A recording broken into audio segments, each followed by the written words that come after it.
स्वागत है आपका HJ एडुकेशन हिंदी में। इस वीडियो में हम लोग इंडस्ट्रियल रिलेशंस के स्कोप को पढ़ेंगे। जैसा कि हम लोग जानते हैं कि ऑर्गेनाइजेशन में इंप्लॉयर और इंप्लॉइज के बीच के इंटरेक्शन को दिखाता है इंडस्ट्रियल रिलेशंस। असल में इंडस्ट्रियल रिलेशंस में ऑर्गेनाइजेशन के कंटेक्स्ट में employer, employees, trade unions, government bodies और बाकी स्टेक होल्डर्स के बीच में इंटरेक्शन होता है। इंडस्ट्रियल रिलेशंस का प्रॉपर स्टडी बहुत इंपॉर्टेंट होता है, क्योंकि इस स्टडी से यह पता चलता है कि असल में लेबर और मैनेजमेंट, इंप्लॉइज और मैनेजमेंट आपस में कैसे इंगेज करते हैं। इंप्लॉयमेंट से जुड़ा टर्म्स और कंडीशंस क्या क्या है, इंप्लॉयमेंट से जुड़े टर्म्स और कंडीशंस को दोनों पक्ष आपस में कैसे नेगोशिएट करते हैं, वर्क प्लेस में अराइज होने वाले कन्फ्लिक्ट्स को कैसे सॉल्व करते हैं। आज के बदलते इकोनॉमी, टेक्नोलॉजी और सोशल नॉर्म्स की वजह से इंडस्ट्रियल रिलेशंस के स्कोप में भी कंटिन्यूअस एवोल्यूशन देखा जा सकता है। अगर देखा जाए तो इंडस्ट्रियल रिलेशन का स्कोप काफी वाइड होता है। इंडस्ट्रियल रिलेशन केवल ट्रेडिशनल लेबर मैनेजमेंट का ही एस्पेक्ट को नहीं देखता, बल्कि सोशल चेंजेस, ग्लोबलाइजेशन, टेक्नोलॉजी और एथिकल एस्पेक्ट को भी कंसीडर करता है। इंडस्ट्रियल रिलेशन से जुड़े एक्टिविटीज को प्रॉपरली परफॉर्म करने के लिए इंडस्ट्रियल रिलेशन से जुड़े प्रोफेशनल्स को इन एस्पेक्ट के बारे में जानकारी होना चाहिए, ताकि वे इंडस्ट्रियल रिलेशन से जुड़े अलग अलग एक्टिविटीज को अच्छे से परफॉर्म कर सकें। तो चलिए आगे बढ़ते हैं और इंडस्ट्रियल रिलेशन के स्कोप को पढ़ते हैं। पहला, नेगोशिएशन और कलेक्टिव बार्गेनिंग। इंडस्ट्रियल रिलेशन का मेन कंपोनेंट होता है नेगोशिएशन, या यूं कहें कलेक्टिव बार्गेनिंग। कलेक्टिव बार्गेनिंग के प्रोसेस में लेबर यूनियन के माध्यम से एम्प्लॉयमेंट से जुड़ा टर्म्स और कंडीशंस पर एम्प्लॉयर और एम्प्लॉइज के बीच में नेगोशिएशन होता है, बातचीत होता है। अच्छा, एम्प्लॉयमेंट से जुड़ा टर्म्स और कंडीशंस, कामकाज से जुड़ा टर्म्स और कंडीशंस में वेजेस से जुड़ी बातें, वर्किंग आवर्स, बेनिफिट्स और ग्रीवांसेस को सॉल्व करने का प्रोसीड्यूर के बारे में चर्चा होता है। आगे, अलग अलग इंडस्ट्रीज में, अलग अलग रीजन्स में कलेक्टिव बार्गेनिंग का स्कोप अलग अलग होता है। अगला, लॉज एंड रेगुलेशंस। लेबर से जुड़े लॉज और रेगुलेशंस का इंडस्ट्रियल रिलेशन पर बहुत ज्यादा प्रभाव पड़ता है। अलग अलग लेवल पर गवर्नमेंट लेबर से जुड़ा लॉज को बनाती है और इनैक्ट करती है। यह कानून इंप्लॉयर और इंप्लॉइज के राइट्स और रिस्पॉन्सिबिलिटीज के बारे में बताता है। यह लॉज इंप्लॉइज के मिनिमम वेजेस के बारे में, वर्क प्लेस से जुड़े सेफ्टी के बारे में, एम्प्लॉयमेंट से जुड़े टर्म्स और कंडीशंस के बारे में भी बताता है। ऑर्गेनाइजेशन को इन सब लॉज को अच्छे से मानना होता है, ताकि इंडस्ट्रियल रिलेशंस को इफेक्टिवली मैनेज किया जा सके। अगला, रिमूविंग कन्फ्लिक्ट्स एंड डिस्प्यूट।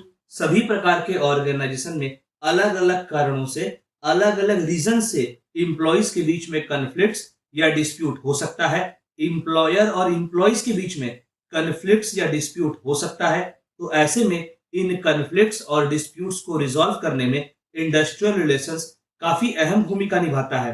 अच्छा, कॉन्फ्लिक्ट्स को सॉल्व करने के लिए फॉर्मल प्रोसीजर जैसे कि आर्बिट्रेशन, लिटिगेशन की सहायता ली जा सकती है, या इनफॉर्मल मेथड्स जैसे कि नेगोशिएशन या मीडिएशन की सहायता भी ली जा सकती है। वर्क प्लेस में सभी लोगों के बीच में हार्मनी बनाए रखने के लिए डिस्प्यूट रेजोल्यूशन का इफेक्टिव सिस्टम होना बहुत जरूरी होता है। अगला है पॉजिटिव रिलेशनशिप। कलेक्टिव बार्गेनिंग के अलावा भी एम्प्लॉई और एम्प्लॉयर के बीच में पॉजिटिव रिलेशन को डेवलप करना भी इंडस्ट्रियल रिलेशन के स्कोप में आता है। दूसरी तरह से कहा जाए तो एम्प्लॉयर और एम्प्लॉई के बीच में पॉजिटिव रिलेशनशिप को डेवलप करने का काम भी इंडस्ट्रियल रिलेशन का होता है। इस काम के लिए और एम्प्लॉइज का वर्क रिलेटेड इंगेजमेंट को बढ़ावा देने के लिए स्ट्रेटजीज बनाई जाती है, प्रॉपर कम्युनिकेशन स्टैब्लिश करने का प्रयास किया जाता है और एम्प्लॉइज को डिसीजन मेकिंग प्रोसेस में इन्वॉल्व होने के लिए एनकरेज किया जाता है। पॉजिटिव और अच्छा वर्क एनवायरनमेंट एम्प्लॉय सेटिस्फैक्शन के लिए और एम्प्लॉय का काम से जुड़ा प्रोडक्टिविटी के लिए अच्छा होता है। अगला, labour and labour union. Industrial relation का लेबर यूनियन एक बहुत इंपॉर्टेंट पार्ट होता है, क्योंकि एम्प्लॉइज के बिहाफ में ही लेबर यूनियन एम्प्लॉयर के सामने एम्प्लॉइज के इंटरेस्ट की बात को रखता है। लेबर यूनियन को समझना, लेबर यूनियन के स्ट्रक्चर को समझना, लेबर यूनियन के फंक्शन को समझना, लेबर यूनियन का मार्केट पर और वर्क प्लेस पर पड़ने वाले असर को समझना, प्रभाव को समझना भी इंडस्ट्रियल रिलेशन के स्कोप में आता है। आगे मार्केट्स का ग्लोबलाइजेशन की वजह से इंडस्ट्रियल रिलेशन का स्कोप भी इंटरनेशनल होता जा रहा है और अलग अलग कंट्रीज के लेबर मार्केट्स आपस में कनेक्टेड होते जा रहे हैं। तो ऐसे में मल्टीनेशनल कंपनीज को global labour standard, international labour organisation और क्रॉस बॉर्डर लेबर रिलेशन को भी अच्छे से समझना होता है। अगला है टेक्नोलॉजी इन द फील्ड। आज के टेक्नोलॉजी के समय में इंडस्ट्रियल रिलेशन में भी टेक्नोलॉजी का प्रभाव देखा जा सकता है।